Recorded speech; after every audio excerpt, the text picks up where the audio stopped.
Programming on 90.7 WKGC and the Commodore Sports Network is sponsored by Sweet Bay. Sweet Bay is a bayfront village in Panama City that features parks, walking trails to the water, a future town center, and more. A community connected at the water's edge, Sweet Bay. More information about Sweet Bay online at sweetbayfl.com or 844-35-SWEET. This is Coach's Corner. Welcome, Commodore fans, to Coach's Corner, a production of Gulf Coast State College and the digital media program here. So, Coach Scovel and I will talk about the Lady Doors and how they did in the Region 8 state tournament. Lady Commodores 23-5 overall, and we played 3 games last week, Coach, and let's dive right in by talking about Florida Southwestern. Ended up winning 73-64 in that game. So this spent a little bit of time talking about. Well, you know, I thought that was a good game. Both teams played well, and we execute. Well, that's probably our best execution out of all 3 games, of offensive execution, our plays, and going to our strengths, and played really, really good defense. So I thought that was probably our best performance of the tournament. And they're very, very talented, got multiple weapons, and you have to really, really guard their outside shooters. And we just did a real good job defensively. Team defense was really good in that game. So played well. Won 3 of the 4 quarters, tied the 4th quarter, 16-20, 15-18, 15-17, and 18-18. Shooting-wise, from the free throw line, 7 of 12 for 58.3, 6 of 20 from the floor for 30%, from behind the three-point line, and 30 of 69 from the floor for 43.5%. Yep. That's a pretty good performance when you talk about a 12-day layoff. That's what people don't understand is these multiple layoffs. This has really been a crazy year for Gulf Coast. Though a 12-day layoff and to go into a venue, we didn't go over and stay. Kind of save that money, slept in our own bed, so we didn't get to get the practice times in the venue. So I was kind of pleased with our performance in that game based on all the factors involved. And like you said, both teams were a little rusty coming out, but still played well. Bondu with 20 points for the game. Yeah, she's been playing. Like she's had a strong, last part of the season. The last round of Panhandle play probably was her best of the season, and continuing to score points for us. And so Naomi has had a great end of the season. But now Greg comes off the bench for 26. Right. Yeah, she had a really, really good night. Deja did, and of course we needed it. The matchups. Deja really, really helped our matchups with them because they're kind of guard oriented, and we needed to be able to switch out on the perimeter, and some of our lineups don't allow us to do that. So Deja being in the mix and having a great game allowed us to play what we needed to do to counter Florida Southwestern's strengths. And we did a nice job of containing Downs that game because she can put up big numbers. Had 16, but she didn't have a big night like she can. Right. No, she can score 30 or 40 on you if she really, really gets comfortable, and she never really got tremendously comfortable that night. So again, we were fortunate to advance. I thought that was the game that we needed to be able to get the national tournament for sure in my mind. And so I was kind of pleased that we didn't get hurt, we won, and we probably after that win had secured a spot at the national tournament. And we look at a team now that rebounds just tremendous rebounding average. We out-rebounded them 41-37. Yep, again, our team defense and our rotations were very, very good and put us in a position to get some other categories pretty high too. And so that was the case against a very good Florida Southwestern. Oh, absolutely. So, we were the runners-up in the Panhandle Conference and drew them first game. And they probably didn't want to play us first round. No, I don't imagine. That was a tough one. That was our 3rd time playing each other. So, for us, it was a 3rd victory over the same team, the number 11 team in the country and the number 10 seed at the national tournament. So, Gulf Coast has had some good victories. So, now, the next night, we played against Miami-Dade. A little different performance from the Lady Commodores. Yeah. The Lady Commodores won 71-64. But sloppy. We didn't execute, didn't defend, just wouldn't follow the game plan. Whether we're tired, fatigue, or nerves, or I'm not sure what it was. And at the end of the day, you got to give Miami-Dade credit. I thought Susan had done a great job of getting them ready and throwing the zone at us, and we hadn't seen much of that at all. So I don't know if that shell shocked us. We couldn't hit a shot. Naomi and Alana, our two big scorers from the perimeter, just really struggled with their shot. And so in the end, to be able to come back and score 71 points on such a bad night, a bad start, probably a good ending to a very bad start. And if we talk about shooting, 4-27 behind the arc for 14.8%. Right, terrible. And so we struggled there. Now, we won the first quarter 17-18.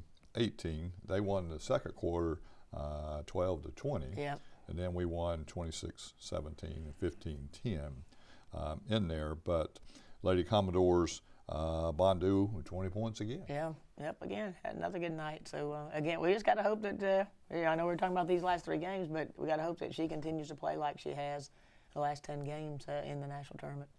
So, and then Smith with 18, Jones with 12, and Gregg with 12 in that game. Not bad nights for them. Yep, we've got to have that kind of, those 4 really got to give us those kind of numbers for us to have a chance to compete. So, and when you talk about sloppy, we turned it over 21 times in that game to their 23. Yep. So, sloppy game. So, and from that standpoint, 21 of 30 from the free throw line for 70%, and 23 of 70 for 32.9% from the floor. And like you said, I think Miami-Dade, they were prepared. They played hard. Big. They were big. We didn't match up with their size at any position. So, the point guard was, my gosh, he looked like a fullback. And, so, so we had some mismatches that was to their advantage. And so now there, Brown scored 23. She scored 41. 41 the day before. We were worried about that. We just said, she's going to score. Let's try to keep her, in some lower numbers. I wouldn't call 23 low number, but it's certainly lower than 41. But she's thick and strong, and she's hard to guard. And so, and then Morrow with 15. That's the only double figures they had in their game. So Lady Commodores advance to play Northwest Florida State College, host team on their floor in the championship night, and come up short 57-55 in an overtime loss. I know that. I mean, listen to that score with the overtime, extra 5 minutes and 55 points, and them 57. That was after the first half, you thought, I think people thought it was a mistake on TV that it was the first quarter because it was 19-17, and it was just a horrendous game. I just thought both teams really, I don't know, didn't play. Neither team played their best game, but unfortunately for us, they played one possession better and got a nice shot at the end, and then we didn't get a good look with 2 seconds left. We fumbled the ball and didn't get a good shot off. So in that case, it went right down to it. If we look at shooting, unusual for Northwest, they were 0-10 from behind the 3-point line. I know. And that's very unusual. Both teams were just terrible. So, somebody watched that. Thank goodness that wasn't on CBS Sports. They'd have canceled JUCO women's basketball. They'd say panel conference. Panel what? Right. Oh my gosh. And we were 5 of 25 from behind the 3-point line for 20%. And from the floor, 21 of 69, 30%. They shot 21 of 58 for 36% from the floor. So either a lot of defensive pressure being applied or just sloppy, and we just couldn't buy baskets. Yeah, a little bit of both. I mean, it was very physical. We had 3 people foul out, had 23 fouls called against us, I think, and so it was a very physical game, and they won out. Physicality, we didn't win. We just didn't play well. Yeah. And when you got 3 people fouling out the game, and Todd, again, she was in foul trouble all 3 games.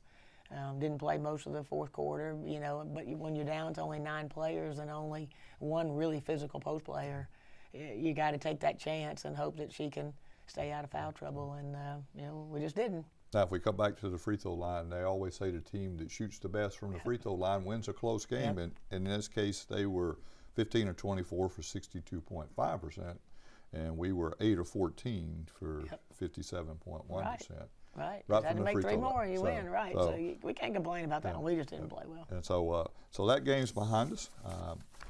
Lady Commodores then yesterday watched the seeding party, and Lady Commodores seeded number 5 in the tournament. Yeah, I would have to say Western Nebraska probably helped us a little bit by them losing their region, and they were number 2 in the country, so that kind of shifted that. We were number 6 in the final ranking, and when they lost, it kind of bumped them out a little bit, probably strength of schedule and all that was definitely on our side. In the Massey rating, we're number 1 in strength of schedule, and we have a lot of good wins against ranked teams. And so we were fortunate, I guess. I think we're fortunate. I don't know, when you look at that quadrant that we're in at the national tournament, I don't know. That's pretty tough. It's a pretty tough quadrant when you look at New Mexico and Shelton and Gulf Coast have been in the Final Four lots of times in the last few years. So that's a tough quadrant to come out of. So when you look at that, that's what I was looking at. Gulf Coast will play Wednesday at 2:15. They'll play the winner of Hutch and Tyler, right, which will get a game on the floor I know. Ahead of us. They'll have a game under their belt. Hutch probably wins that one. If you don't know, I really don't know. I've not seen either team play. When you look at past history, Hutch again has played for national titles in recent years. So I guess today I would flip I'd say maybe Hutch, give advantage to Hutch, because Tyler's lost some games here in the last 8, lost I think 5, and Hutch got beat early in their region tournament. I'd probably pick Hutch today, but I'll know a little more when I watch them play.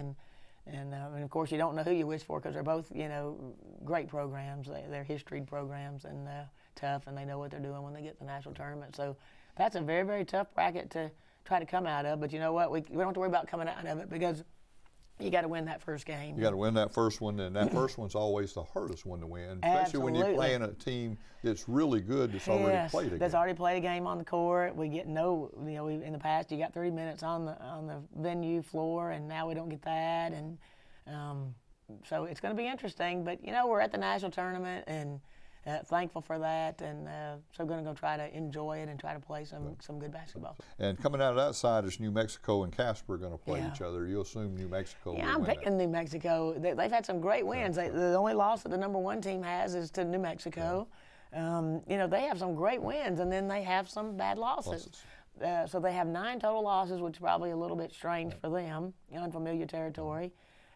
If I'm guessing today, I would guess New Mexico wins that game, and then Shelton. If I'm Shelton, I'm thinking, oh my gosh, we're the number 4 seed, and we get to play, the winner of 2, Casper that won their region, and New Mexico, who's plays for lots of titles.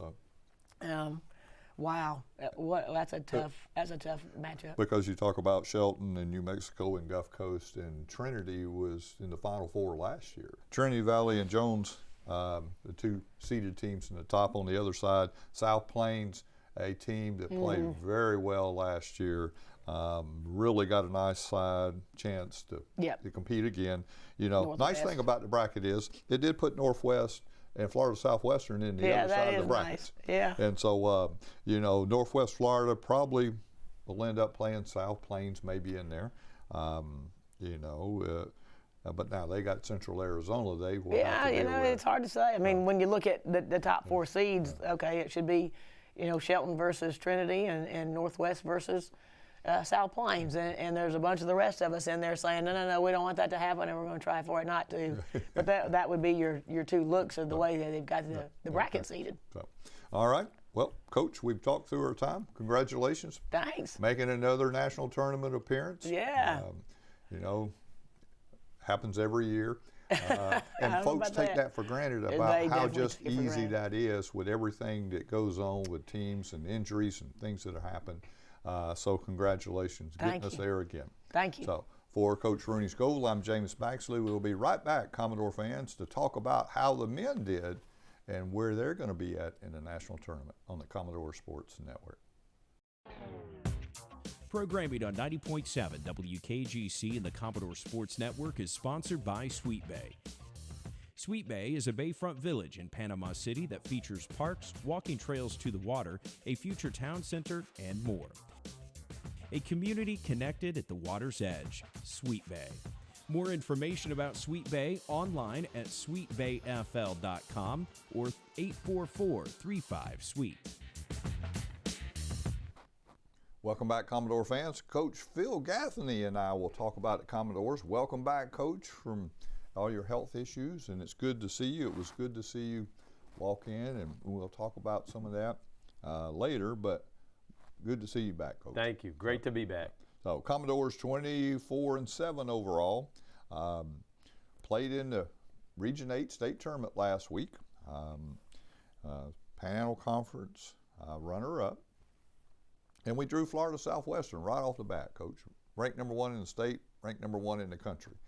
So nobody can say we backed into this national tournament appearance. But we were fortunate. Florida Southwestern won the first half, 29-26. We come back and won the second half, 49-39, for a 75-68 victory over the number 1 ranked team in the country. I think the biggest key to that is we weren't afraid. We played them in the preseason, and we had already beat them. And again, it's a preseason game. It doesn't count. It's a scrimmage. But I think that gave us confidence that, hey, we can play with these guys. And have already beaten Tallahassee twice, nationally ranked, beaten Indian Hills, nationally ranked, beaten Georgia Highlands, nationally ranked, beaten Daytona, nationally ranked. I think our guys went into the tournament with a lot of confidence. That shot that Maurice hit against Tallahassee, it gave us a lot of confidence. We at that point, I think we'd beaten 4 or 5 nationally ranked teams. So with these guys coming in and have already played them in a scrimmage and beat them, and I think the big thing is the Panhandle Conference is such a grind. Every night you got to play somebody, road, home, away. Doesn't matter. Every game is a grind.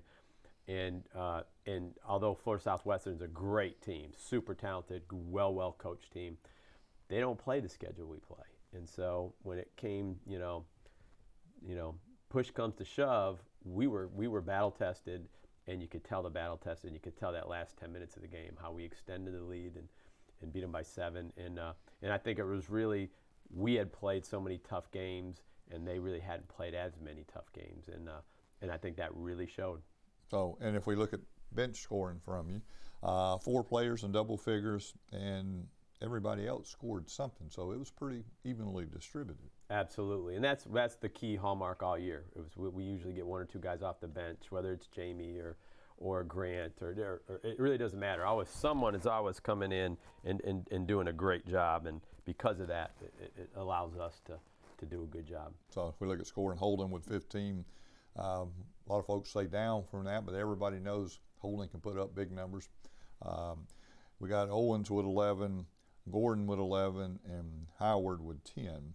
And if we look at shooting, now, this is something to brag about, Coach. We were 14 and 16 from the free throw line, 87.5%, a good free throw shooting. If you look at the tournament, we shot the 3 of the ball great the next day, but we shot free throws pretty good all tournament. Oh. And that has been a weakness. Obviously, we're a 63% team, which is awful.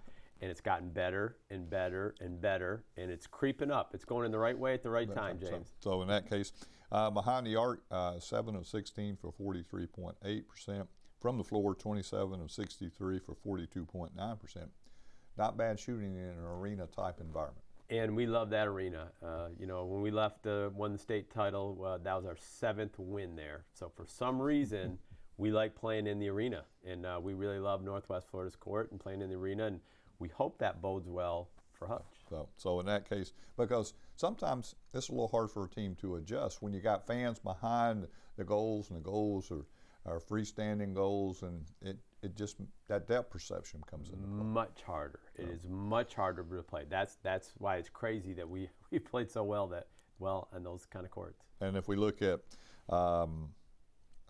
Florida Southwestern, they shot 93.3% from the free throw line, but they were 2 of 15 from behind the arc for 13.3. That shows the defensive effort that the men were putting in. And I was a little bit surprised because they play in an arena, so they're used to playing in this, where we're not. But they play all their home games in a beautiful arena. So it was a little surprising they didn't shoot well, but I do think we did a good job of running them off the 3-point line, getting hands in their face, and it's a one and done deal, at the state tournament. You lose one game and you're done. And I think they got a little tight at the end and maybe didn't shoot as well, and they had to force a little bit. And that was the idea. Let's keep them in a game. Let's make this a game. Let's get this the last 5 minutes, and then let's see who can play better the last 5 minutes of the game.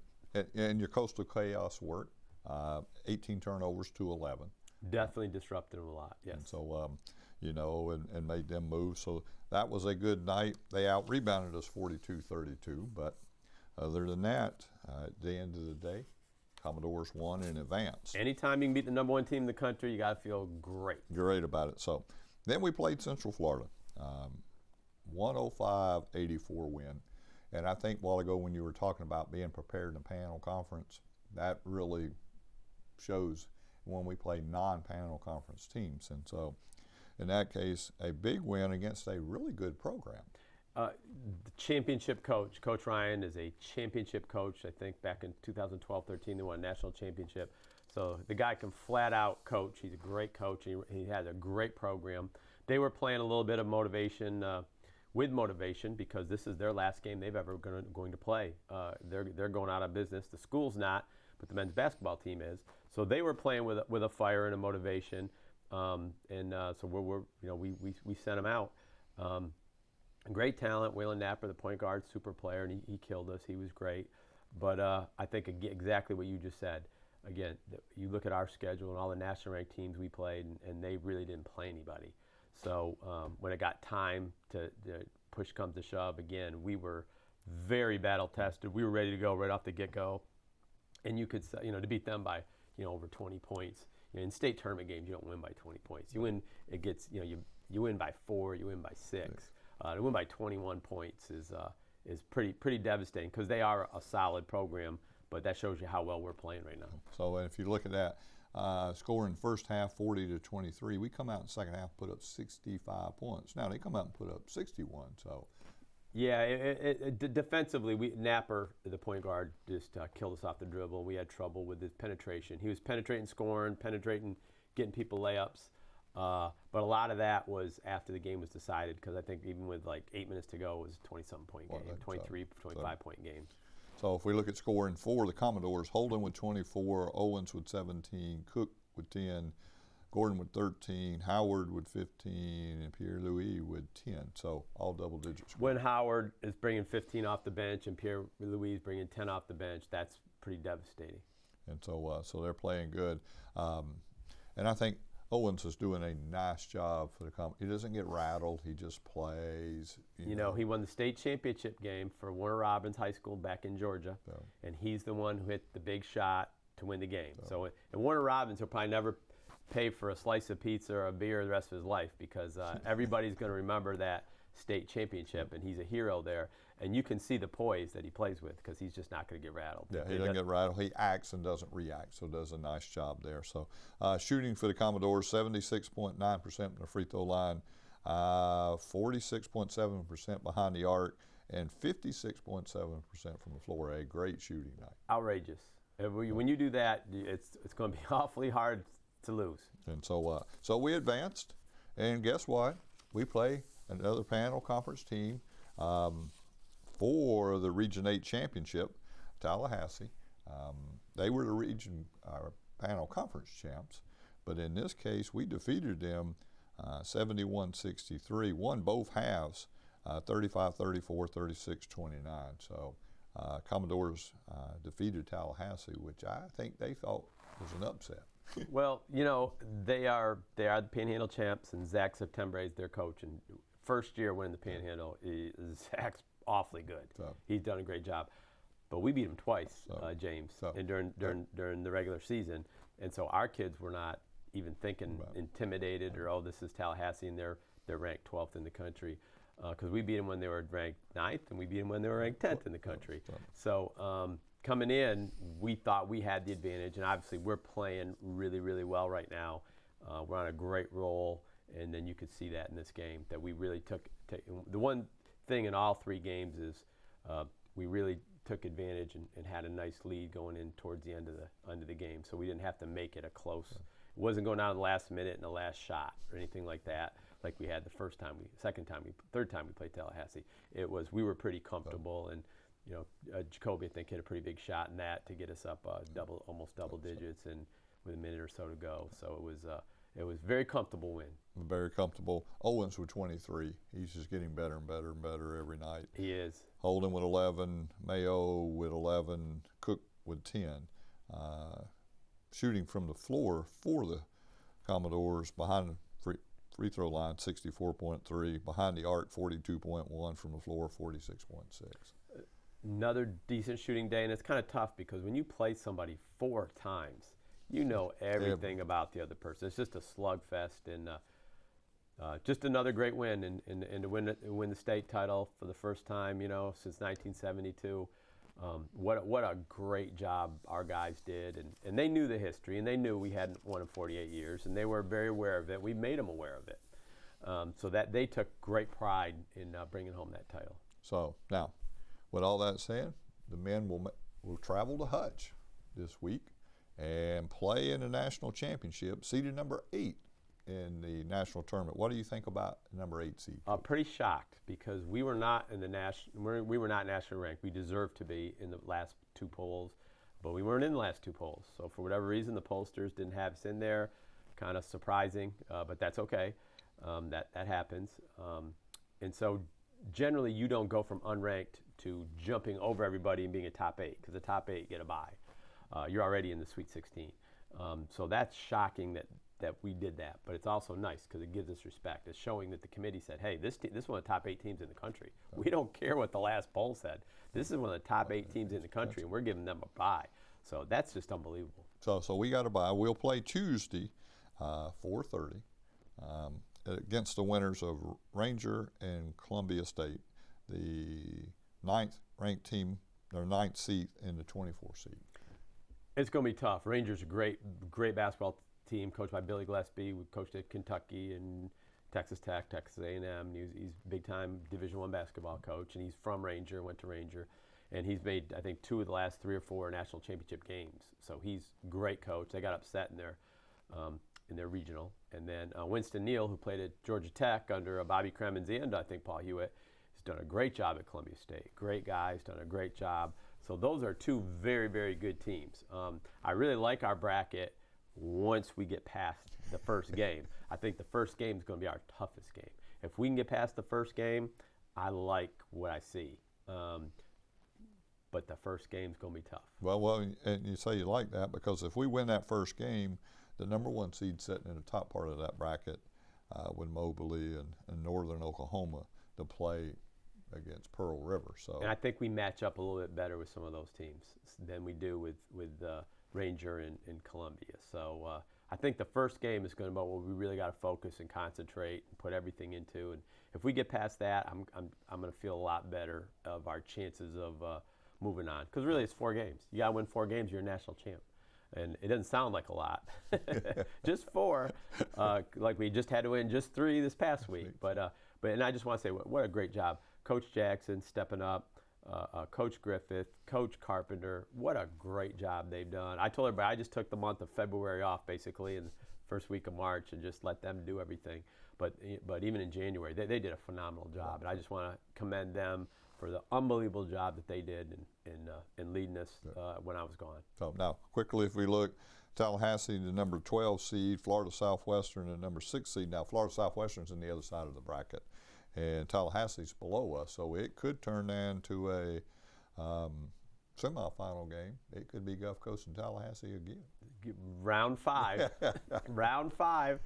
No. It could happen. I think we meet in the Final Four, right? It'd be in the Final Four. It'd be the Final Four, yes. So that would be great to have 2 Panhandle teams in the Final Four, and to have the Final Four banquet and have Zach up there with us. I would love to represent the Panhandle in that way. I hope they win. So in that case, and Florida Southwestern could come out the other side and that would be awesome. Wouldn't that be something? Yes. So, well, Coach, we're out of time. Congratulations, going to travel to Hutch, and the men are playing well. So we look forward to seeing what they do. Thank you, James. So, for Coach Phil Gaffney, I'm James Baxley. Thanks for watching, Commodore fans, and we'll see you next time on the Commodore Sports Network. This has been Coach's Corner with your host, James Baxley.